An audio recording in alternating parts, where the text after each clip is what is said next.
Thank you for joining us on today's edition of Here for Africa. Standard Chartered Bank and Strathmore University's IBIS Africa have partnered to create a program that supports female-led entrepreneurial teams by providing them with training, mentorship, and seed funding. In this episode, I will be your host, Naringwa Fiona Muthoni.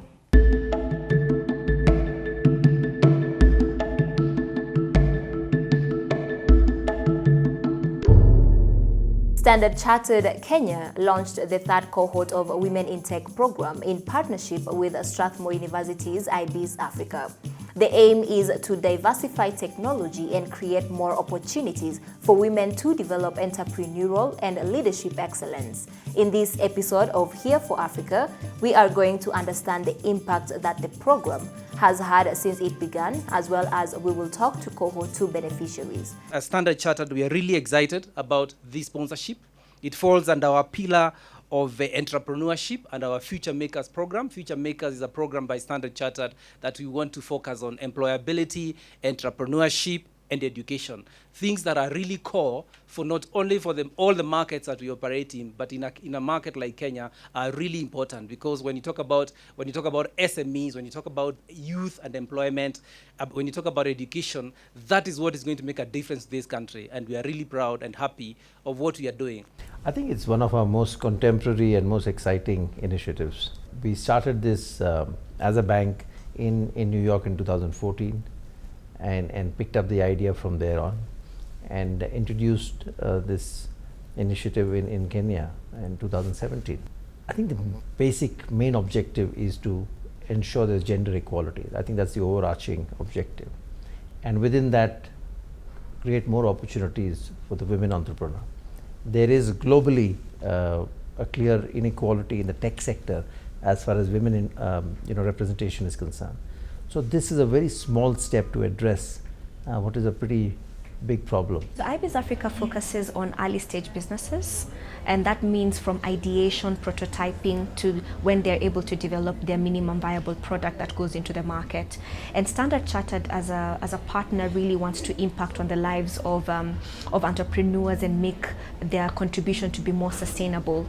And when they were assessing where to create the best impact is in creating the foundation of the businesses that are actually going into our innovations market. So therefore they felt it's better to look at early stage businesses and support them as they're building their ideas, so that 7 years later these businesses actually are standing on the ground and they're running with the right governance structure, that they are actually solving a customer's need because they've understood the problem, as well as understanding what their business model is. Future Makers, a program that focuses on helping the next generation learn, earn, and grow, was launched in Kenya in 2017. We had a conversation with some of the beneficiaries to understand how much of an impact this had on them, as well as the CEO of Standard Chartered, Kariuki Ngari, also shared some statistics. What really excites me today is the stories that we are hearing.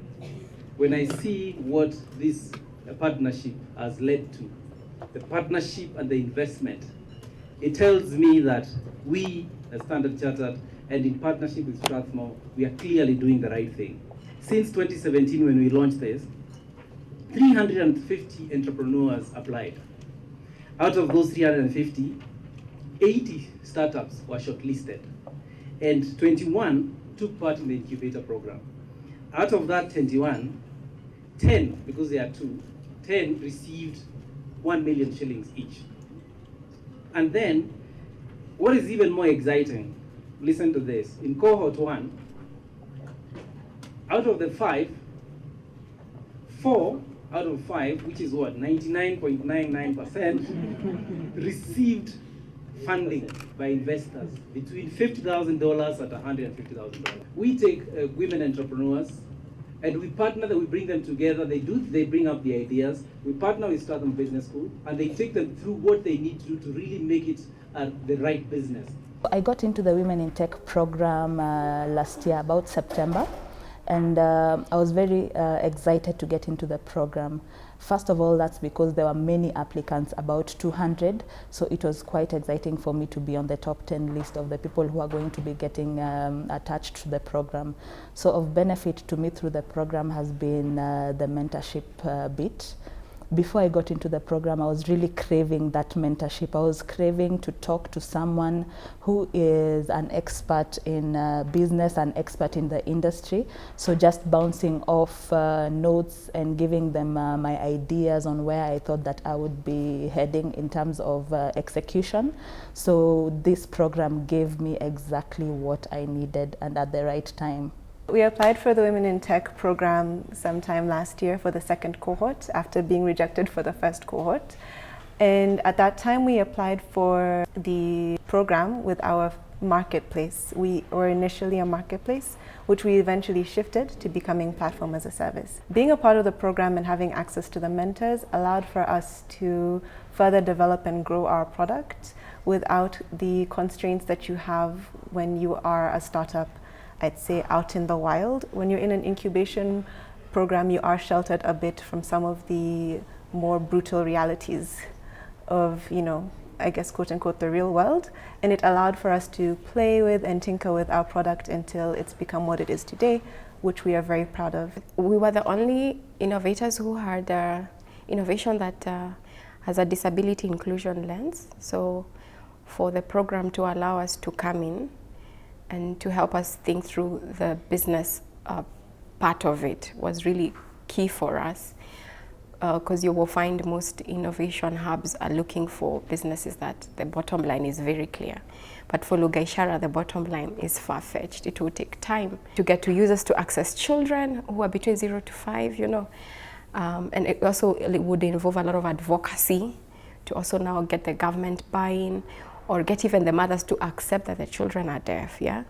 So that space to be allowed to not have figured it out and to come in to figure it out together with an ecosystem that gets you as an innovator, that was really helpful for us, yeah. The Women in Tech program has been especially interesting for me. Throughout the journey, I've always been a software engineer. I have an accounting background, but you often learn that the class knowledge and real world experience are very different.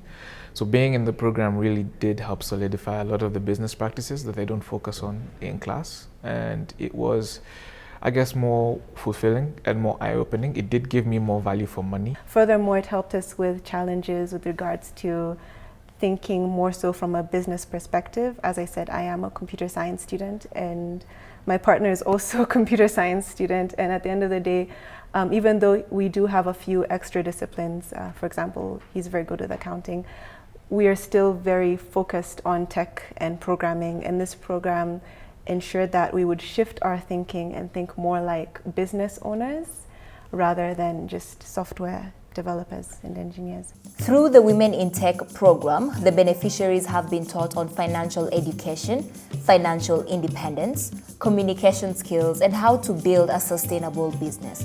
Before the program, we were moving about 10 kilograms in a week.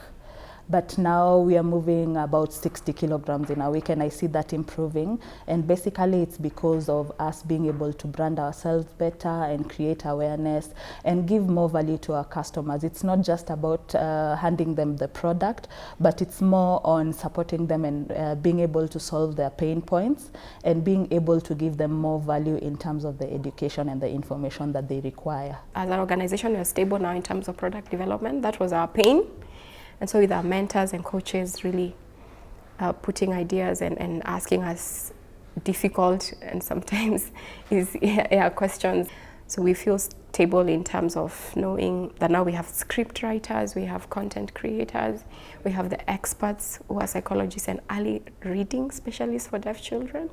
So we are on our 4th prototype, which as at now should be the final one, meaning that the product has progressed on from 2D to 3D, and then 3D with now input from a psychologist and early reading expert for deaf children, which was also a challenge to get. So when we launch, and that's the first time we'll now have a business entry in terms of asking how much would you buy this. Luckily enough, we managed to get about $5,000 from through IBIS from the Norwegian government, and that helped us push through our first round. And we remember with our initial project, we spent about 200,000 shillings setting up and fixing everything. And of that 200,000 shillings in our first year of operations, We made 69 shillings in revenue. That was 200,000 shillings gone and 69 shillings to show for it. And then comes Women in Tech earlier this year, where we then had to sit down and talk to mentors and grow. And I mean, the year hasn't ended yet, but we can comfortably say we've made a lot more. Like the last time we checked, we're laughing how we've had a 12,000% increase in revenue. The continent is moving digital. Why is this conversation important? To include the young people at the center of this and create a strong foundation that enables women and girls to have a level playing field. How is technology being used for inclusion of everyone, including the disabled? Women's participation in entrepreneurship is a precursor and a core part of our sustainable and inclusive development, and therefore it is important to create an enabling environment for enterprise. Government has implemented various successful strategies to support the development of entrepreneurship. The private sector, I think, has to start at the source, which is ensuring that when you start recruiting your talent, you have a process where you ensure from the pool that you start with in the selection process has a proper representation as far as women are concerned. So for Standard Chartered Bank, we ensure that the selection pool has at least 50% gender diversity, i.e. women in the selection pool, and then ensure that they are given equal opportunities. The wording of things like the job description or the advertisements ensure that they are gender neutral.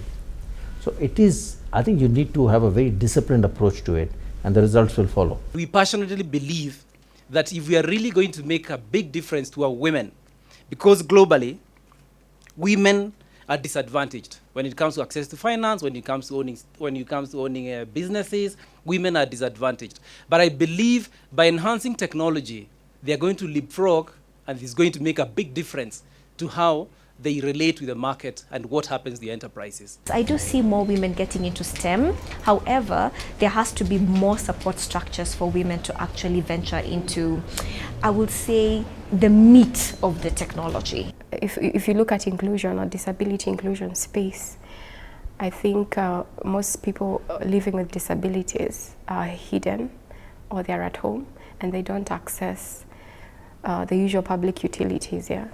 And so I think technology can bridge that gap. Like for Leah, for instance, we're taking the technology to them at home so that they can access language before school. This program has helped me view my business from a more objective perspective, and in that sense, it shall help us grow because I'm finally able to separate it and see I am an entirely separate entity to the company that I have started.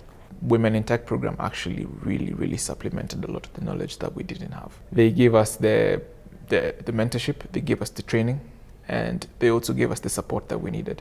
They made us good business people. That brings us to the end of this edition of Here for Africa, where we go to dive deeper into the Women in Tech program brought to us by Standard Chartered in partnership with Strathmore University's IB's Africa. For more programs on the channel, do visit our website cnbcafrica.com, and for further discussions, do write to us on Twitter at CNBC Africa. I was your host, Naringwa Fiona Muthoni. It's bye for now.